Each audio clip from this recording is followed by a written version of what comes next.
Hello students, देखो हमने 12th class का एक सैम्पल पेपर स्टार्ट किया था जिसके बाकी क्वेश्चन हम इस वीडियो में करेंगे। ये उस वीडियो का सेकंड पार्ट होगा। ठीक है, इसका फर्स्ट क्वेश्चन ये आएगा। 8th क्वेश्चन, एक उत्तल दर्पण का फोकस उनकी फोकस दूरी 14 सेंटीमीटर है तो वक्रता त्रिज्या होगी।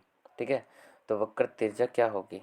देखो भाई मेरी बात समझो कि उत्तल दर्पण के लिए वैसे फोकस दूरी क्या होती है, पॉजिटिव होती है, और अवतल के लिए नेगेटिव होती है। तो वक्र त्रिज्या क्या होती है? R is equal to 2f, R is equal to 2 into F की वैल्यू कितनी है? एफ वैल्यू दे ही रखी है आपको 14, तो आंसर आएगा 28 सेंटीमीटर। ऑप्शन नंबर सी आएगा। और अवतल होता है ना उत्तल की बजाय, तो आपको -28 सेंटीमीटर आता है।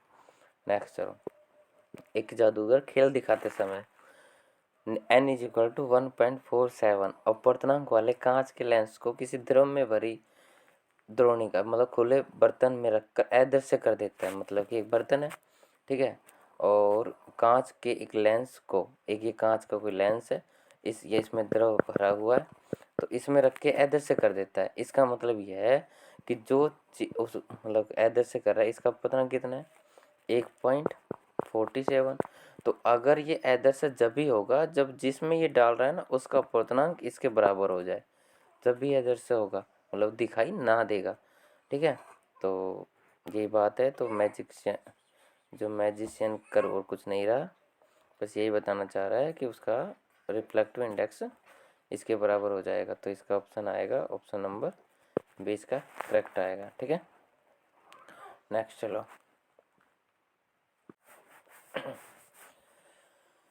तो देखिए आगे, तो अब क्वेश्चन नंबर है 10। ठीक है, तो अब क्वेश्चन नंबर 10 देखो। आई इज इक्वल टू क्या है? आई नॉट कोस स्क्वायर थीटा क्या प्रदर्शित करता है? ये स्नेल का नियम तो नहीं होता, वो साइन आई अपॉन में साइन आर होगा। बूस्टर का नियम क्या होता है इसमें? वो tan mu is equal to क्या होता है? tan थीटा नहीं होगा। रिलीजेंस मेल्स का नियम, ठीक है, ये होता है ऑप्शन नंबर सी। ठीक है, नेक्स्ट, आइंस्टीन का प्रकाश विद्युत समीकरण। आइंस्टीन ने क्या बोला? टोटल जो ऊर्जा होती है वो उसकी kinetic energy plus work function की इक्वल होती है। काइनेटिक एनर्जी इसको एनर्जी को एच न्यू से, फोटोन की ऊर्जा, kinetic energy 1/2 mv maximum square plus work function को 5 नॉट से लिख देते हैं। ठीक है, तो ये ऑप्शन नंबर आएगा आपका फर्स्ट। ठीक है, H nu is equal to 1/2 mv maximum square plus में 5 नॉट, ये आपका आंसर आएगा। फोटो इलेक्ट्रिक इफेक्ट इक्वेशन ये सही है। इक्वेशन आइंस्टीन इक्वेशन ये होती है भाई। आगे चलो, नेक्स्ट क्वेश्चन, सीजम का कार्यफलन इतना है तो सीजम की दहली आवृत्ति क्या होगी? ये पूछ रहा है क्वेश्चन में। ठीक है, तो क्वेश्चन में कैसे करेंगे देखो।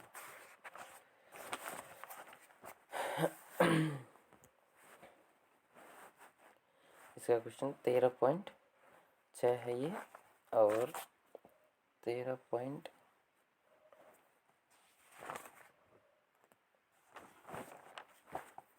देखो इसको करेंगे कि आपको पता है फाइव इक्वल टू क्या होता है? एच न्यू नोट पर फंक्शन कार्यफलन क्या दे रखा है? 13.24। एच की वैल्यू क्या होती है? 6.62 गुना 10⁻−34 न्यू जीरो। इसकी वैल्यू निकालोगे तो इसको कहाँ ले जाओगे? डिवाइड में।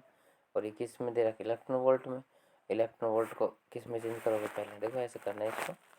13.24 इलेक्ट्रॉन वोल्ट में दे रखा है, इसको जूल में बदलोगे तो 1.6 गुना, मतलब हर टच में बदलोगे ना, जब ऐसे पहले जूल में बदलोगे 1.6 गुना 10⁻−,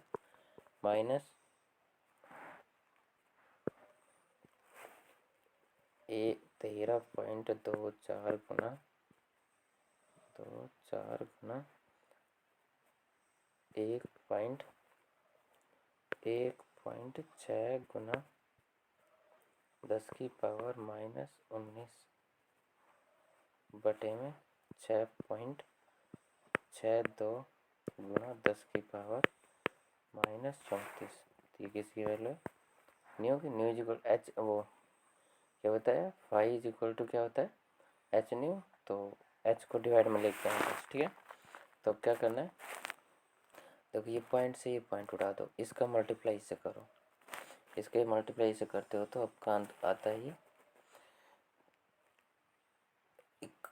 की मतलब 2118.4, ठीक है, और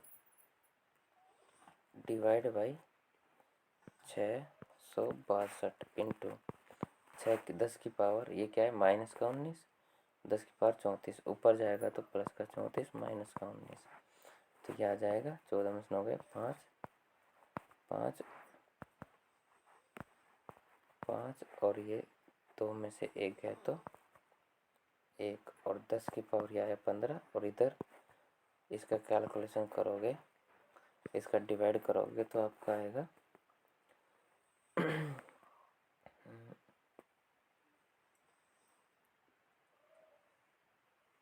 3.2, ठीक है, 3.2 गुना 10 की पावर ये, तो ये ऑप्शन कौन सा है, ऑप्शन नंबर प्लस का आएगा, ये ऑप्शन नंबर डी आएगा। फॉर्मूला आपको बताया phi equal to H nu naught की वैल्यू निकालो, एच अपॉन में जाएगा, और वर्क फंक्शन की वैल्यू इलेक्ट्रॉन वोल्ट में दे रखी है, इलेक्ट्रॉन वोल्ट से किस में जूल में आएगा, जूल से फिर हर्टेज में आ जाएगा, ठीक है, मतलब कि जूल, ठीक है, मतलब ये जो वैल्यू आएगी ना न्यू की वैल्यू वो हर्टेज में आ जाएगी फिर, क्योंकि जब इसको आप इलेक्ट्रॉन वोल्ट्स में चेंज करोगे तो, ठीक है।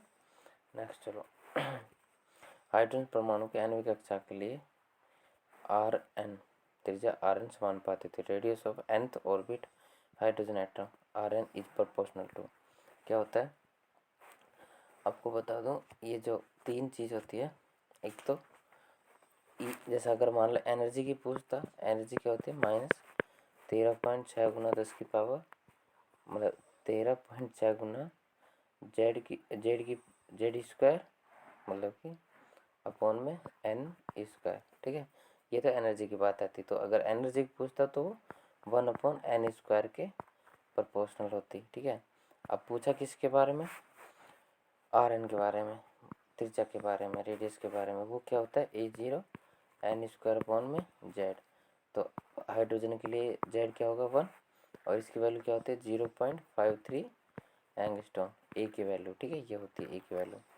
तो आपको क्या करना है, ये n² के मल्टीपल में होगा, तो ऑप्शन नंबर है n² इसमें, तो ऑप्शन नंबर ए आएगा इसका, ठीक है भाई, याद रखना क्या होता है आर की power n is equal to A0 n² upon में जेड होता है ये, ठीक है, जो कि n² से ये सारे कांस्टेंट प्रोपोर्शनल, मतलब n² प्रोपोर्शनल है। आगे चलो, एक परमाणु द्रव्यमान मात्रा किसके समतुल्य होता है, 931.5 मेगा इलेक्ट्रॉन वोल्ट निकालना चाहो तो एक AMU, एक MU क्या होता है 1.6 गुना 10 की पावर माइनस का 27 kg होता है, ठीक है, तो E इज इक्वल टू क्या होता है 1/m c², m की वैल्यू ये रखना, c² क्या होता है 3 × 10⁸, और इसका क्या करना है स्क्वायर, जैसे कैलकुलेशन करते हो तो आपका आएगा 931.5 मेगा इलेक्ट्रॉन वोल्ट, ठीक है, तो ये ऑप्शन नंबर आएगा आपका सी आएगा, ठीक है। आगे चलो आ जाएगा,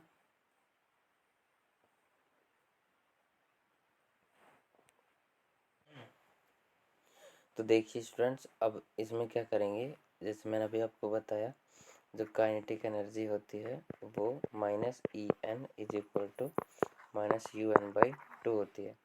तो आपको मैं बता दूं, अगर मेरे को UN निकालना है तो आपकी जैसे ये -13.6 दे रखा है, इसका बस आप किससे मल्टीप्लाई करना है 2 से, ये क्यों क्रॉस मल्टीप्लाई हो जाता है ना, 2 से मल्टीप्लाई करना, तो यह आएगा आपका -27.2 इलेक्ट्रॉन वोल्ट, ऑप्शन नंबर इसका डी करेक्ट आएगा, ठीक है। नेक्स्ट आगे चलो, हाँ ये क्वेश्चन देखो, निम्न में से कार्बनिक यौगिक अर्धचालक है, ठीक है, इसमें से क्या बात करनी है आपको, कार्बनिक, देखो पहले थोड़ा सा इसको समझ लेना, अगर आपसे अकार्बनिक पूछ लेता ना, अकार्बनिक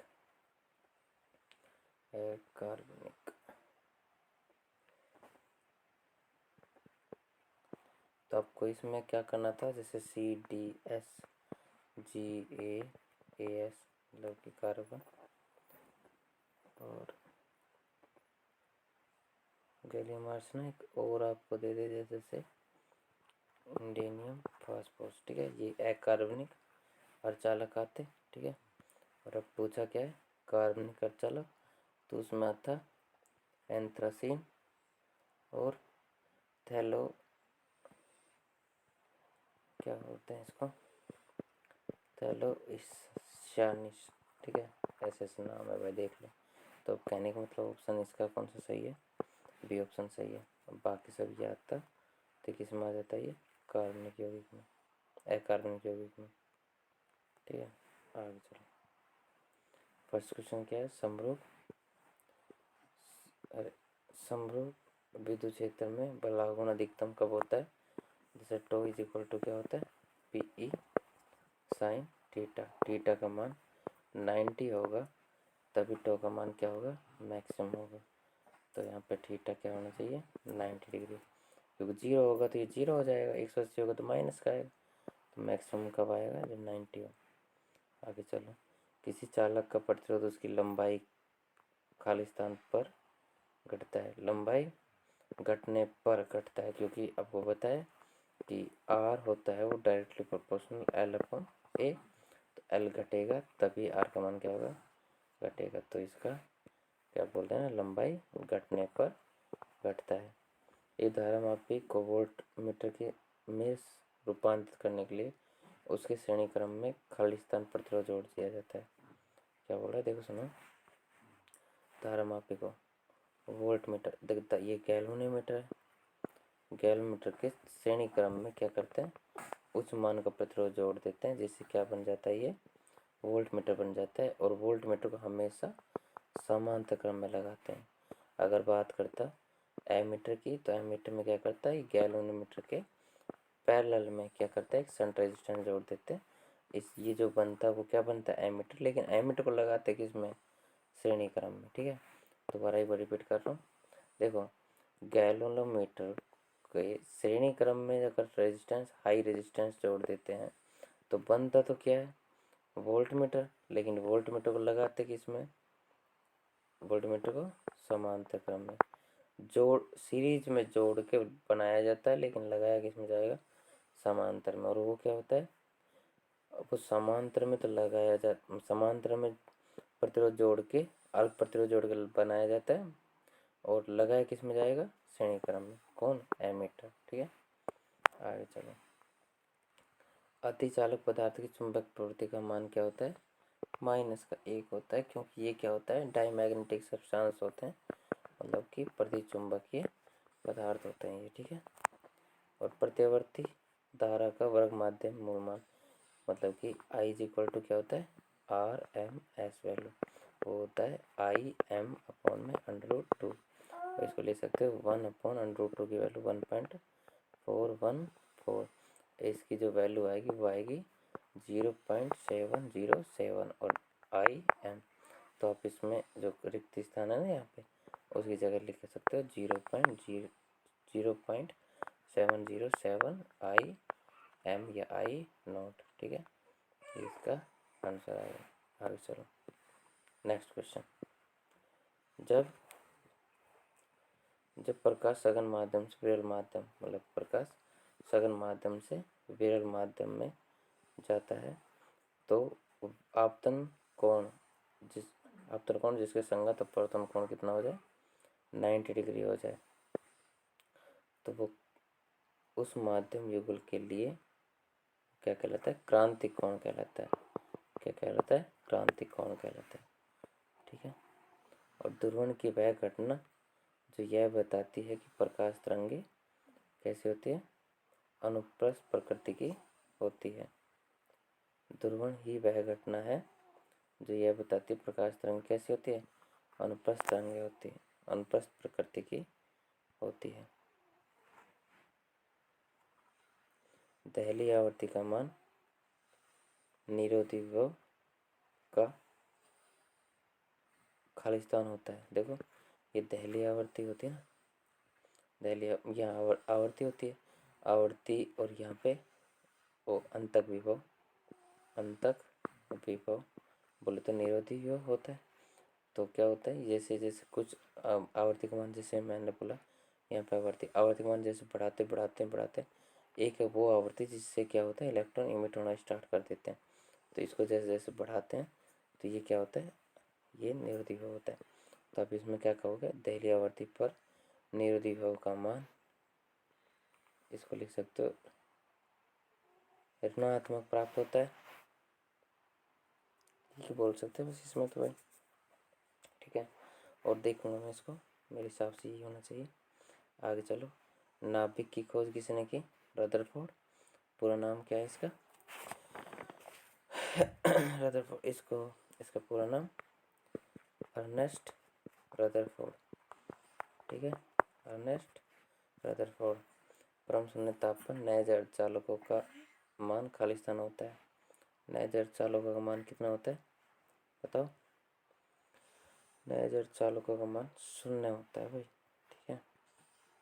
क्योंकि ये क्या होता है, जो सिलिकॉन होता है, सिलिकॉन के ये दूसरे सिलिकॉन नए जड़ चालक मतलब प्योर सिलिकॉन, बाकी और सिलिकॉन से क्या कर लेता है, ये कंप्लीट अपना अष्ट कंप्लीट कर लेता है, फाइनल ऑर्बिट होता है ना जो, उसको कंप्लीट कर लेता है, जिससे क्या होती है चालकता का मान क्या हो जाता है 0 होता है, ठीक है। और तीसरा क्वेश्चन, किसी एकल धनावेश q का मान कितने 0 से बड़ा है, मतलब पॉजिटिव है, तो समविभव पृष्ठ बनाइए। समविभव पृष्ठ कैसे बनेगा, जैसे प्लस का q है, ठीक है, ये ऐसे ऐसे ऐसे ऐसे, तो एक क्या बना लो, एक रेडियस बना के ये बना लो। तो जो ये आया ना, ये प्रत्येक पॉइंट ये वाला, ये पॉइंट ये समविभव पृष्ठ, एक ये समविभव पृष्ठ है, ठीक है। लेकिन जो यहाँ पे विभव का मान होगा, पोटेंशियल का मान होगा, वो यहाँ पे वो अलग अलग होगा, लेकिन यहाँ पे ये सभी पर रेडियस जहाँ पे इक्वल है एक सर्किल में, ये यहाँ पे पोटेंशियल क्या होगा सेम, तो इसी क्या कहते हैं कि पोटेंशियल सरफेस कहते हैं, ठीक है। ठीक है भाई, अब और क्वेश्चन बाद में देखेंगे, ठीक है, अब बहुत लेट हो गया, ठीक है। अभी के लिए गुड नाइट, फिर मिलते हैं, थैंक यू।